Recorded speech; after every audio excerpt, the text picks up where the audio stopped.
Mesdames, Messieurs, bonjour. La mission du manager n'est pas de motiver, mais de faire réussir, a dit Philippe Gabillier. La motivation n'est qu'une résultante. Oui, aujourd'hui, nous parlons du management d'une équipe. Nous pensons donc à tous ceux-là qui sont à divers niveaux responsables d'équipe et qui ont des difficultés dans cette tâche. Et pour en discuter aujourd'hui sur l'oral, nous recevons un Toastmaster et pas des moindres, c'est bien le DTM Choc Adamando. Bonjour DTM. Bonjour Madame Brunel aussi. Bienvenue sur le plateau de l'oral. Merci, c'est un plaisir. Bien. Le management d'une équipe. Qu'est-ce qu'on peut comprendre par cette expression? Je le disais à l'entame, pour Philippe Gabillier, la mission du manager n'est pas de motiver, mais plutôt de faire réussir. Vous convenez avec lui cette affirmation?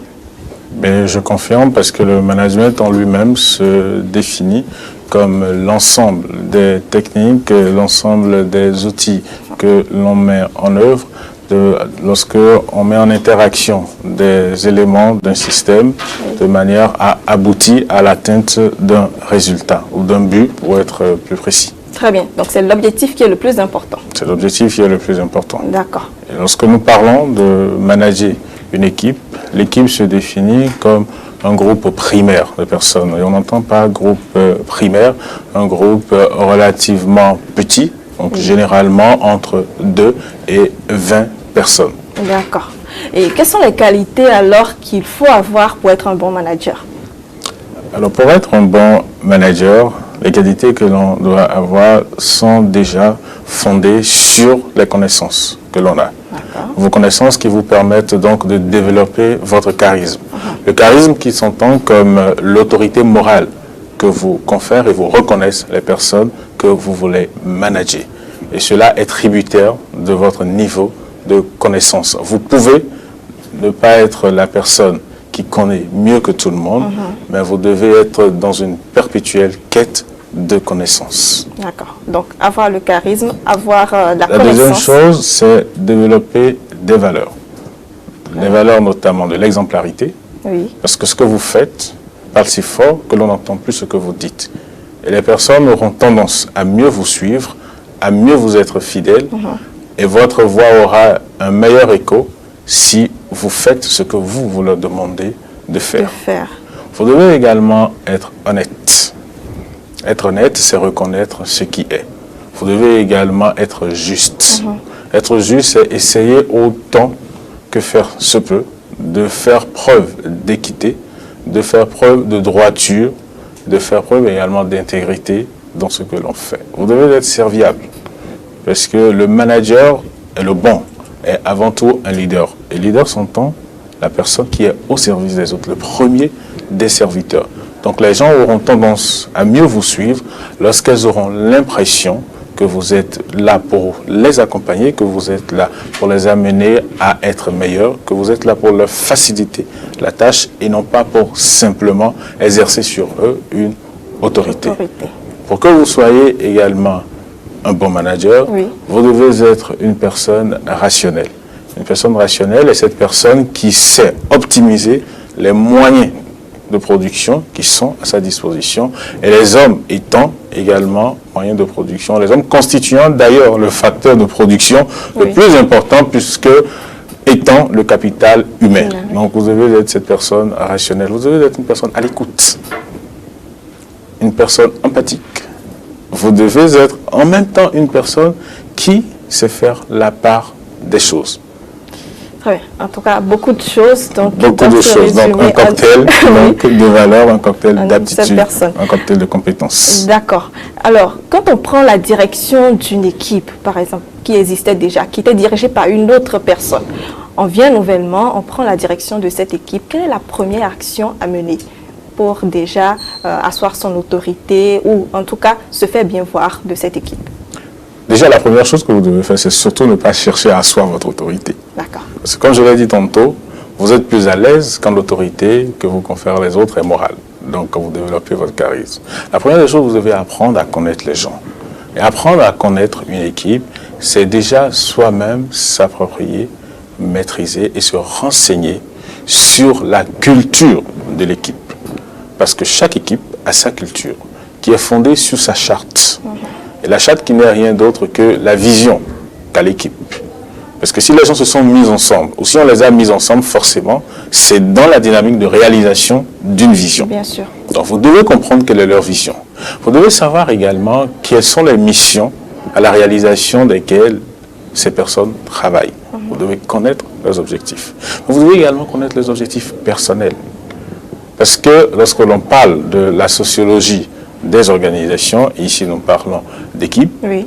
on va savoir que pour que cela marche, il faudrait que l'objectif général puisse coïncider dans une certaine mesure avec les objectifs personnels des uns et des autres pour que ça marche. Vous devez savoir quels sont les objectifs. Vous devez savoir quels sont leurs centres d'intérêt.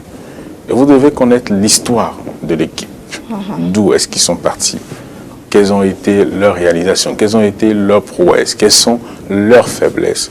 Vous devez les prendre comme une famille que vous voulez intégrer. Et vous devez comprendre que ce n'est pas à eux de vous accepter. C'est à vous de vous faire accepter. Et pour vous faire accepter, il vous faut très vite vous assimiler à eux. Comprendre leur langage, le parler avec eux, comprendre ce qu'ils font, afin de les amener à mieux faire ce qu'ils font ou à faire d'une meilleure façon ce qu'ils pensaient déjà bien faire. Est-ce que quand tout ceci n'est pas fait, ça entraîne les équipes qui sont quand même difficiles à gérer? Est-ce qu'on peut dire ça? On va le dire ainsi, parce que on dit nul il n'est devant favorable pour qui ne sait où il va. Et lorsque vous voulez diriger une équipe, il est clair que si vous ne vous êtes pas préparé à y aller et que vous ne faites pas ce qu'il faut pour y aller, certainement vous aurez une équipe difficile à gérer. Cela va devenir pour vous une tâche pénible.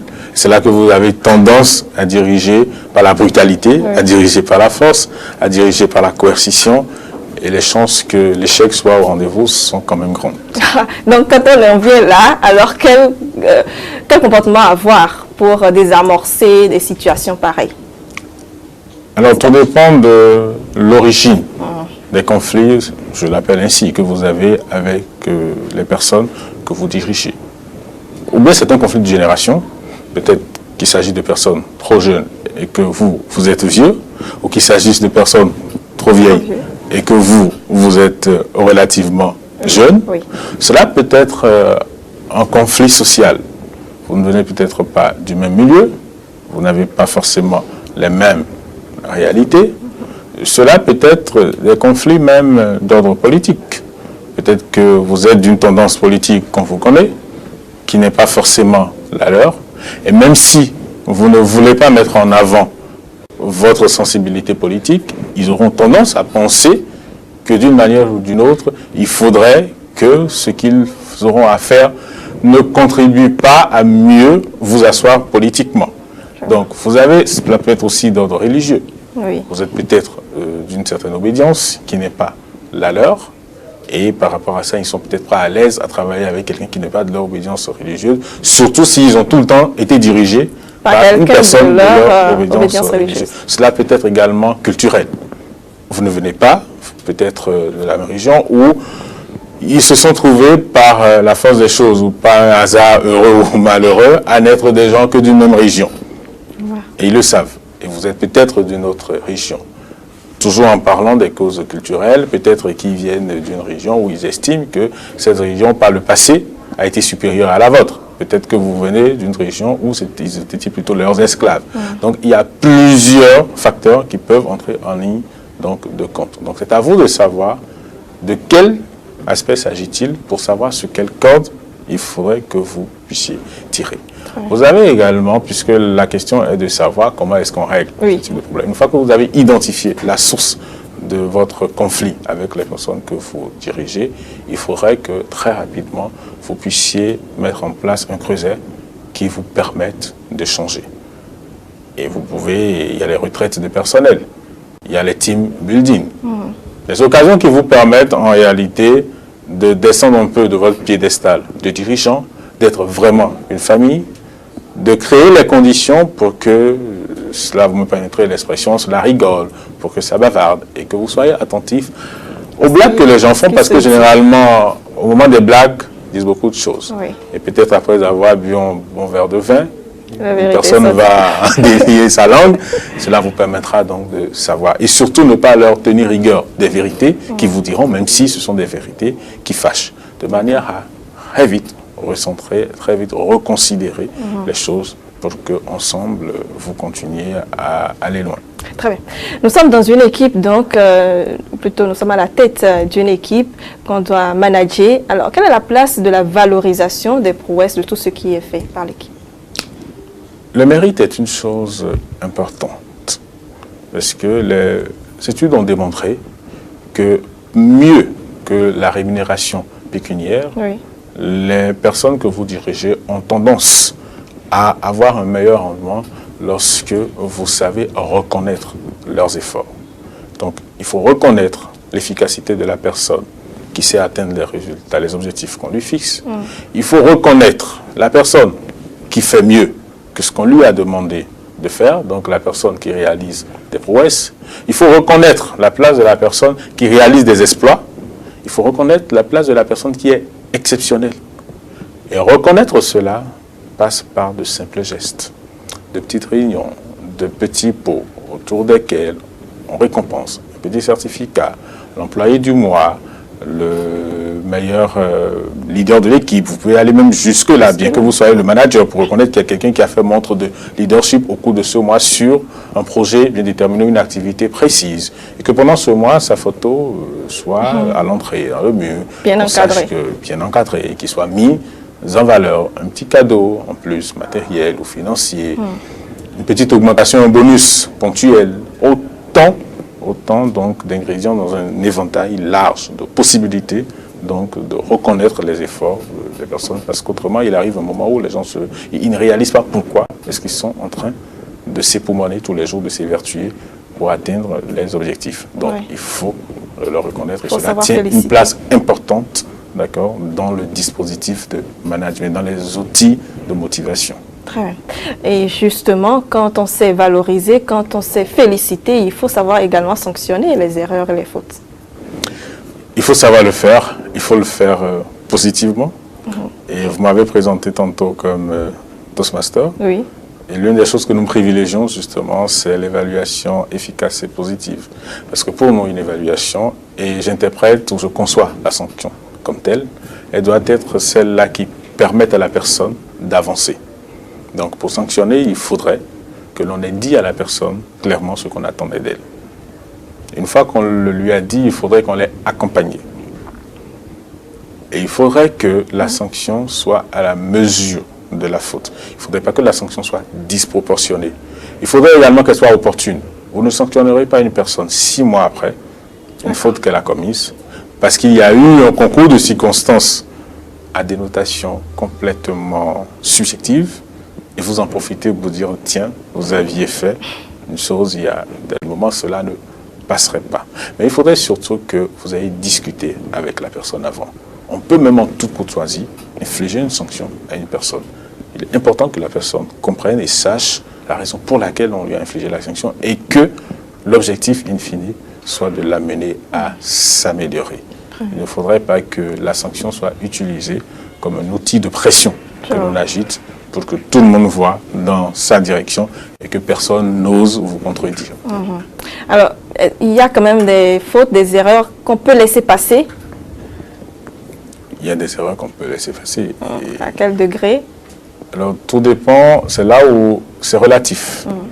C'est relatif, tout dépend de l'impact de l'erreur.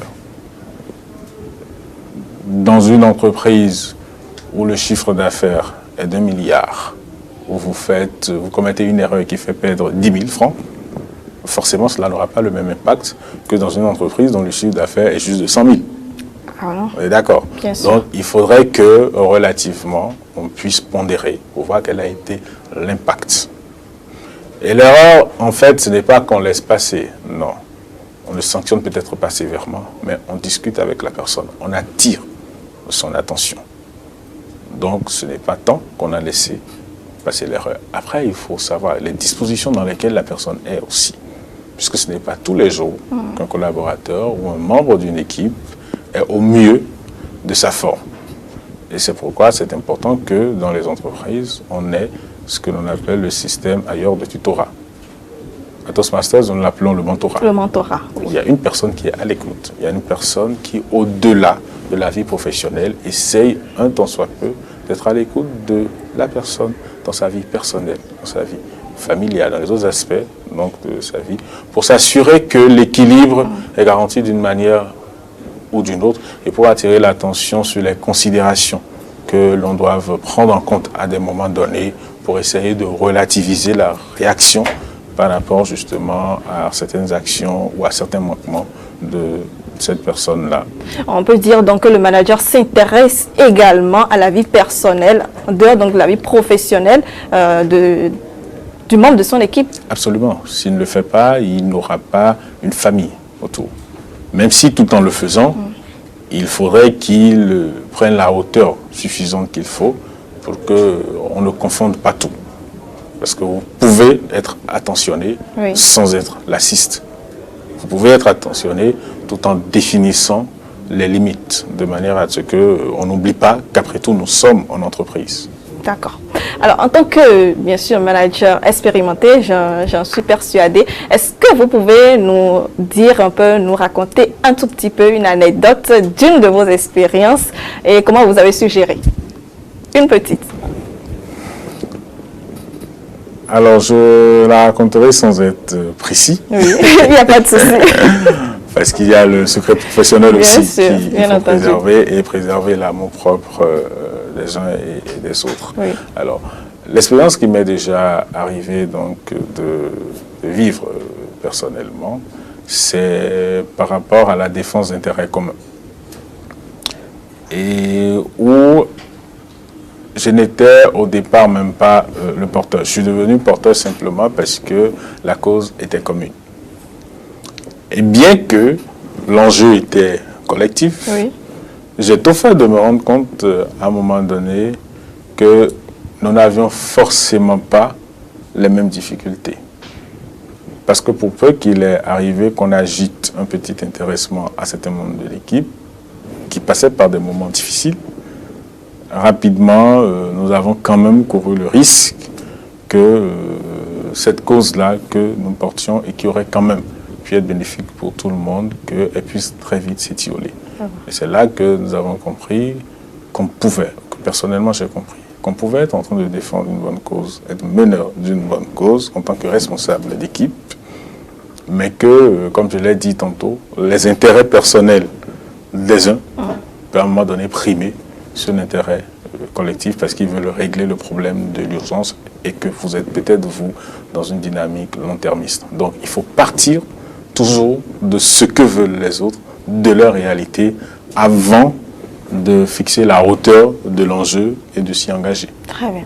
Merci beaucoup, DT-Major Kada Mando. C'est moi qui vous remercie. À la fin de notre entretien, mais nous allons quand même récapituler un peu en 3 ou 4 points rapidement pour les téléspectateurs afin qu'ils retiennent les aspects sur lesquels il faudra miser quand on est manager d'une équipe. Alors, lorsque vous êtes manager d'une équipe, vous devez travailler sur vous-même en premier. Travailler pour vous-même, c'est ce qui vous permet de vous légitimer, de vous rendre légitime face au monde de votre équipe. C'est ce qui vous oblige à travailler sur votre charisme, à travailler sur vos valeurs et à être le modèle pour être en mesure de diriger par l'inspiration. Première chose. La deuxième chose, vous devez être concentré sur les membres de votre équipe, puisque d'une manière ou d'une autre, c'est leur interaction qui permettra de déterminer la force de rendement de l'équipe. Et vous ne devez pas perdre de vue que la valeur d'une équipe s'évalue souvent également par rapport au rendement de la personne la moins performante de l'équipe. Et la troisième chose, vous devez vous intéresser à la cohésion du groupe. Vous et eux, pris ensemble, chaque élément pour que vous formiez un bon chaînon, une bonne chaîne au sein de laquelle chaque maillon joue son rôle convenablement pour que, comme un vélo, lorsqu'on pédale, cela puisse aller évoluer de l'avant. Très bien. Merci beaucoup d'être venu sur le plateau. J'espère que les téléspectateurs ont beaucoup appris de vous. C'était un plaisir de vous recevoir. Mesdames, Messieurs, ce sera... partagé. Merci. Ce sera donc tout pour l'oral d'aujourd'hui. Merci de nous avoir reçus chez vous. On se retrouve la semaine prochaine pour d'autres informations.